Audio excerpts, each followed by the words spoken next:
Alright, so after a little bit of work, I got the exhaust mounted again. This is not a new exhaust. It was on there before, but in the first mow of the year it fell off.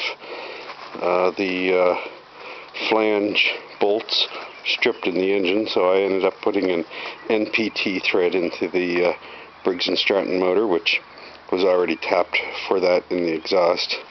So let's fire it up and see if there's a whole lot of difference.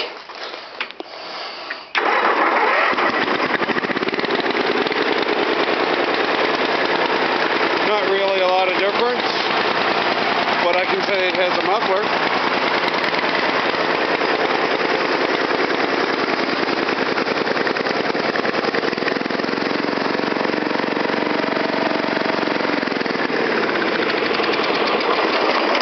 And it's stalled.